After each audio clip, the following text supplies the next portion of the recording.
The Gaussian random process, or the normal distribution, and this is Ali Mughebel.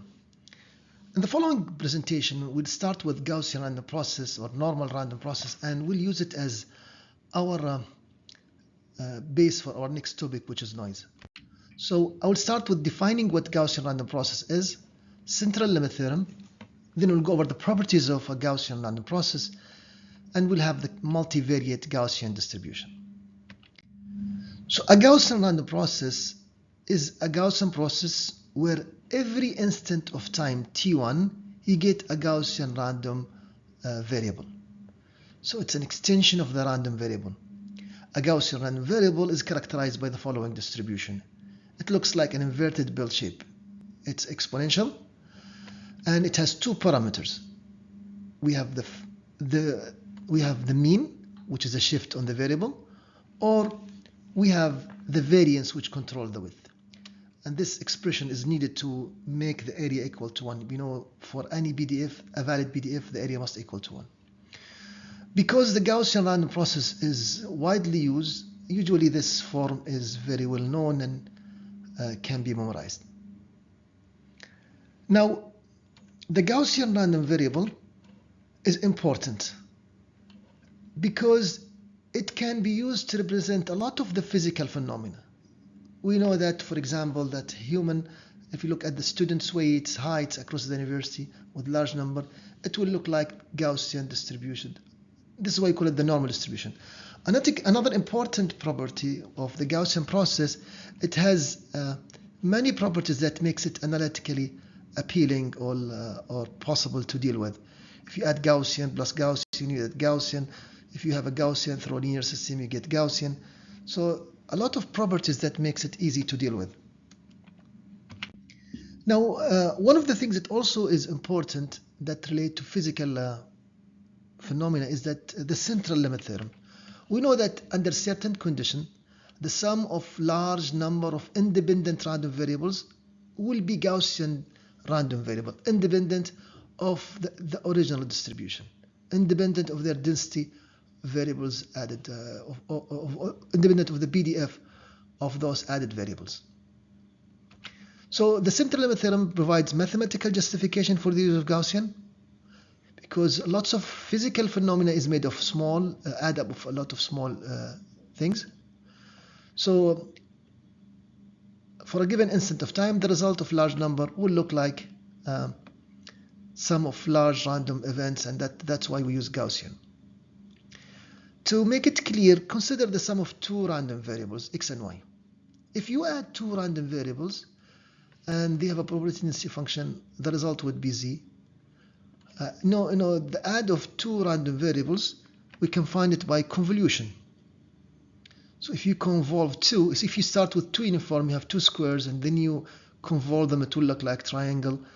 And if you convolve 3 and 4 and 5 and so on, as you add more, it will be the convolution of all the random variables, and that would result into what we have, the Gaussian shape. I'll show you this in the MATLAB simulation quickly.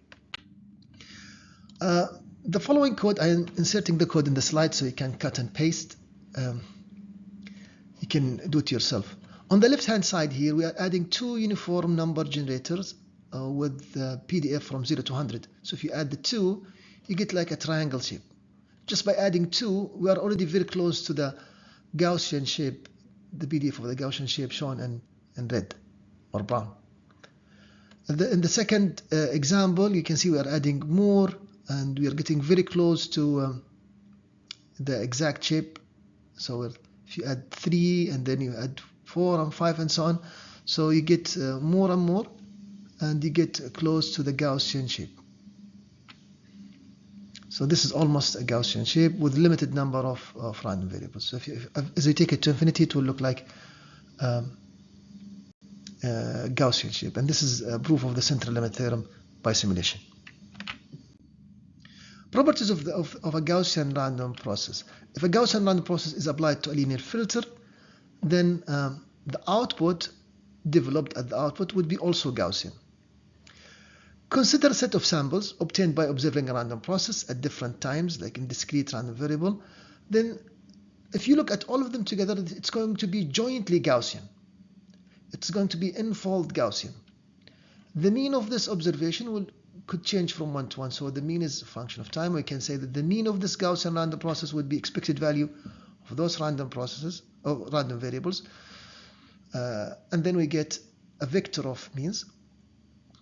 And the autocorrelation, the ratio between these two, it's the expected value of x minus its mean times the other instant of time minus its mean. So we have two things to characterize a random process: the mean vector and the cross correlation, or the autocorrelation function. It's the cross correlation, autocorrelation function. It's going to be a matrix if we are dealing with discrete. If a Gaussian random process is wide sense stationary, then the process is also stationary in the strict sense. Remember that Gaussian is determined by only two things. So if these two things are satisfied, like you have constant mean and the correlation function is function of time difference only, then there is nothing else in the Gaussian process. So if it is wide sense stationary, it's going to be strict sense stationary. That's not for all distribution. It's true for Gaussian random process. If the random variable obtained by the Gaussian random process at time t1, 2, 3 are uncorrelated, then of course it's going to be statistically independent.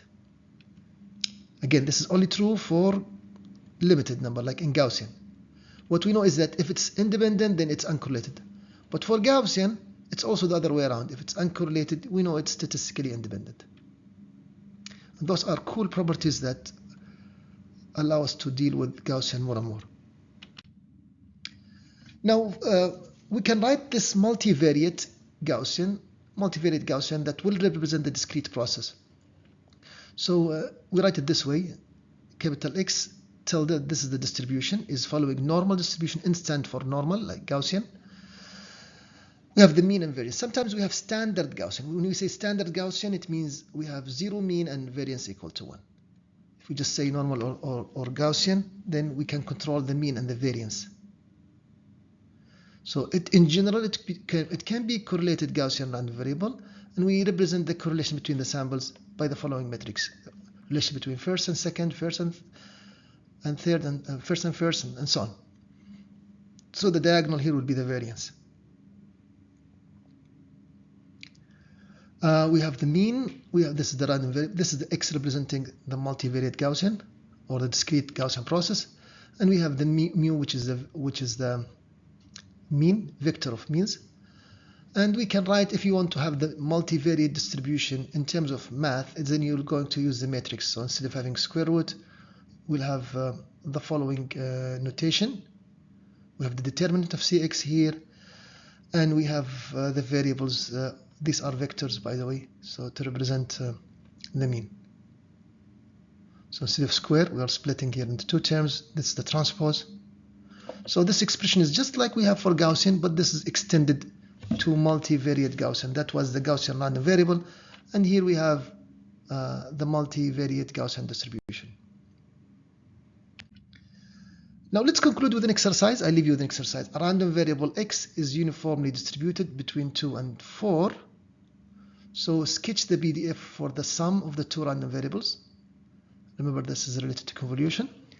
Approximately sketch the PDF when 100 of them are added. Show all important values. So where does it start, where does it end, and how is the shape and the magnitude. Please try this yourself. If you do it, then you are doing great when it comes to central limit theorem. Please share your answer in the comment sections, and just to double check whether we're doing it right or wrong. Thank you for being good listeners, and we'll see you in the next video about noise.